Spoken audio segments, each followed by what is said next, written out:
ഇംഗ്ലണ്ടിന്റെ ഇതിഹാസ താരം ഹാരി കെയ്ന്റെ കഥ നിങ്ങൾക്കറിയാമോ? ലോകം അദ്ദേഹത്തെ ട്രോഫികളില്ലെന്ന പേരിൽ എക്കാലവും പരിഹസിക്കാറുണ്ട്. പക്ഷേ കുറച്ചുപേർ മാത്രമാണ് അയാളെ അടുത്തറിഞ്ഞത്. ഹാരി കെയ്ൻ എന്നത് ഒരു ഫുട്ബോളറുടെ പേര് മാത്രമല്ല, ഓരോ തവണ വീണിട്ടും വീണ്ടും വീണ്ടും എഴുന്നേറ്റവന്റെ പേരാണ്. വെട്ടിമുറിച്ചിട്ടാലും വീണ്ടും മുറി കൂടി പൊരുതാൻ വരുന്ന ഇനം, അവഗണനകളെ വിശ്വാസമാക്കിയവൻ, പരാജയങ്ങളെ പടിക്കല്ലുകളാക്കി ചരിത്രത്തിലേക്ക് നടന്നവൻ.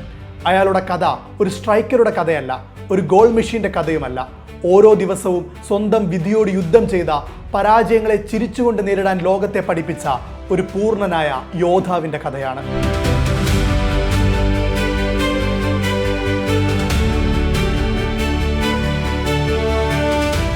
ഇന്ന് ലോകത്തിലെ ഏറ്റവും സമ്പൂർണ്ണനായ സ്ട്രൈക്കർമാരിൽ ഒരാളായി അദ്ദേഹത്തെ വിലയിരുത്തുന്നു. എന്നാൽ ആ യാത്രയുടെ തുടക്കം വിജയത്തിന്റെ വെളിച്ചത്തിലായിരുന്നില്ല, അത് സംശയങ്ങളുടെ ഇരുട്ടിലായിരുന്നു. ലോകത്തിലെ മിക്ക സൂപ്പർ താരങ്ങളുടെയും ബാല്യകഥകളിൽ പൊതുവായി കാണുന്ന ഒരു സാമ്യമുണ്ട്. ചെറുപ്പത്തിലെ അവരുടെ അസാധാരണ കഴിവുകൾ എല്ലാവരും തിരിച്ചറിഞ്ഞിരുന്നു. എന്നാൽ ഹാരി കെയ്ന്റെ കഥ അതിൽ നിന്ന് വ്യത്യസ്തമാണ്. ചെറുപ്പത്തിൽ ബൂട്ട് കെട്ടി ഇറങ്ങുമ്പോൾ അദ്ദേഹം അതിവേഗക്കാരനായിരുന്നില്ല, ഡ്രിബ്ലിംഗ് അറിയുന്നവനുമായിരുന്നില്ല, ശരീരഘടനയും പ്രത്യേകതയുള്ളതായിരുന്നില്ല. പല പരിശീലകരും അദ്ദേഹത്തെ നോക്കി ചിന്തിച്ചത് ഒരേ കാര്യമാണ്: ഈ കുട്ടിക്ക് പ്രൊഫഷണൽ ഫുട്ബോളിൽ അതിജീവിക്കാൻ കഴിയുമോ? ഒരു അക്കാദമിയിൽ നിന്ന് അദ്ദേഹം പുറത്താക്കപ്പെട്ടു. മറ്റിടങ്ങളിൽ അവസരങ്ങൾ ലഭിച്ചെങ്കിലും ആരും അദ്ദേഹത്തെ ഭാവിയുള്ള ഒരു താരമായി പരിഗണിച്ചിട്ട് പോലുമില്ല. പക്ഷെ അവർ കാണാതെ പോയ ഒരു കഴിവുണ്ടായിരുന്നു. അദ്ദേഹം ഒരിക്കലും തോൽവി അംഗീകരിച്ചിരുന്നില്ല. ചിലർ പ്രതിഭയിൽ ജനിക്കും, ചിലർ പരിശ്രമത്തിൽ സ്വയം പുനർജനിക്കും. ഹാരി കെയ്ൻ രണ്ടാമത്തെ വിഭാഗത്തിലുള്ള കളിക്കാരനായിരുന്നു. പരിഹസിച്ചവരും അവഗണിച്ചവരും ഉറങ്ങുമ്പോൾ അദ്ദേഹം വളരുകയായിരുന്നു.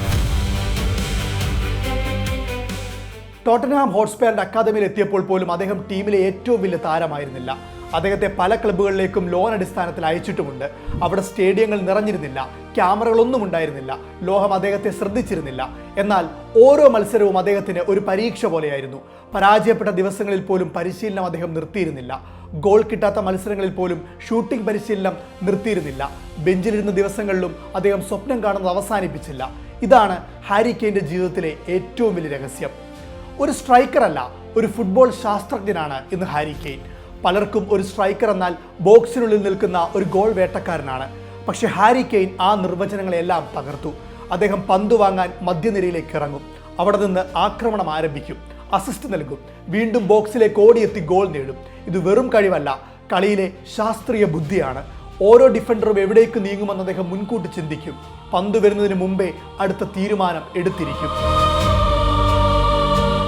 ഫുട്ബോളിൽ ഒരു വിചിത്രമായ ശീലമുണ്ട്: ട്രോഫി ഇല്ലെങ്കിൽ പല ഇതിഹാസങ്ങളും അപൂർണനായി കണക്കാക്കപ്പെടും. ഹാരി കെയ്ൻ വർഷങ്ങളോളം നേരിട്ടത് അതേ വിധിയായിരുന്നു. ഓരോ സീസണിലും ഗോൾ, ഓരോ വർഷവും റെക്കോർഡുകൾ, ഓരോ ടൂർണമെന്റിലും ഇംഗ്ലണ്ടിന്റെ പ്രതീക്ഷ. എന്നിട്ടും അവസാന നിമിഷം ട്രോഫി കൈവിട്ടു. Champions league final, euro final, പല കിരീട പോരാട്ടങ്ങൾ. ഓരോ തോൽവിക്ക് ശേഷവും ലോകം ചോദിച്ച ചോദ്യം ഇതായിരുന്നു: ഇത്ര വലിയ താരമായിട്ടും ട്രോഫി ഇല്ലേ? പക്ഷെ വളരെ കുറച്ചുപേർ മാത്രം ചോദിച്ചൊരു ചോദ്യമുണ്ട്: ഇത്രയും പരാജയങ്ങൾക്ക് ശേഷവും എങ്ങനെ ഇദ്ദേഹത്തിന് ഇത്ര സ്ഥിരതയോടെ കളിക്കാൻ സാധിക്കുന്നു? ആ ചോദ്യത്തിനുള്ള ഉത്തരമായിരുന്നു ഹാരി കെയ്ൻ. അതാണ് യഥാർത്ഥ മഹത്വം. ട്രോഫി നേടിയ ശേഷം ചിരിക്കുക എളുപ്പമാണ്, പക്ഷേ ട്രോഫി നഷ്ടപ്പെട്ടിട്ടും അടുത്ത ദിവസം വീണ്ടും പരിശീലനത്തിനിറങ്ങുക, അതിന് വേറെ മനസ്സാണ് വേണ്ടത്. ആ മനസ്സ് ഏറ്റവും കരുത്തുറ്റ രീതിയിലുണ്ടായിരുന്നത് ഹാരി കെയ്ൻ ആയിരുന്നു. ഇംഗ്ലണ്ടിന്റെ പ്രതീക്ഷയുടെ ഭാരമെല്ലാം ചുമലിലേറ്റിയ മനുഷ്യനാണ് ഹാരി കെയ്ൻ. ഓരോ പെനാൽറ്റിയും, ഓരോ ഫ്രീ കിക്കും, ഓരോ നിർണായക മത്സരവും, അങ്ങനെ എന്തിനുമുള്ള ഇംഗ്ലണ്ടിന്റെ ചോയ്സ് ഹാരി കെയ്ൻ ആയിരുന്നു.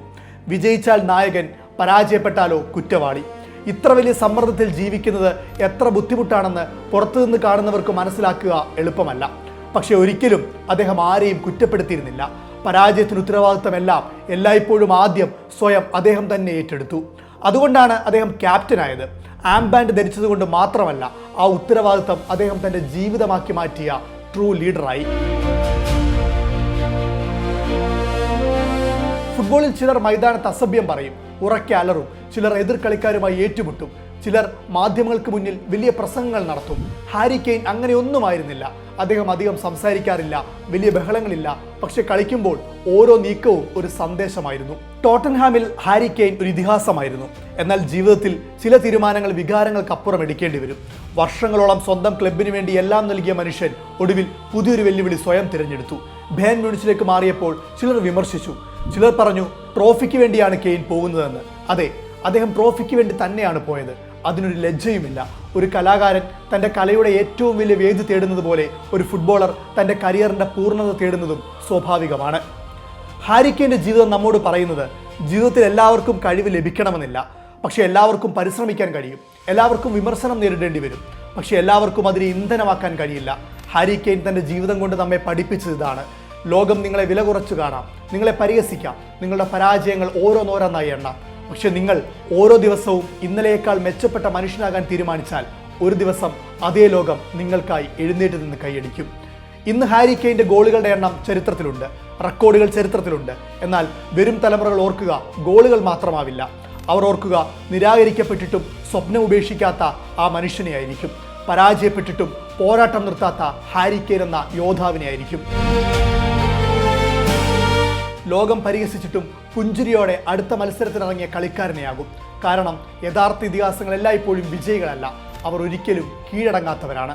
വേഗം കൊണ്ടല്ല ഹാരി കെയ്ൻ ലോകത്തെ കീഴടക്കിയത്. ഡ്രിബിളിംഗ് കൊണ്ടല്ല അദ്ദേഹം ആരാധകരെ വിസ്മയിപ്പിച്ചിട്ടുള്ളത്. വലിയ വാക്കുകൾ കൊണ്ടല്ല അദ്ദേഹം തൻ്റെ ടീമിനെ നയിച്ചത്. മറിച്ച് ഓരോ വീഴ്ചയ്ക്ക് ശേഷവും വീണ്ടും എഴുന്നേൽക്കാനുള്ള മനസ്സുകൊണ്ടാണ് അദ്ദേഹം ഇതിഹാസമായത്.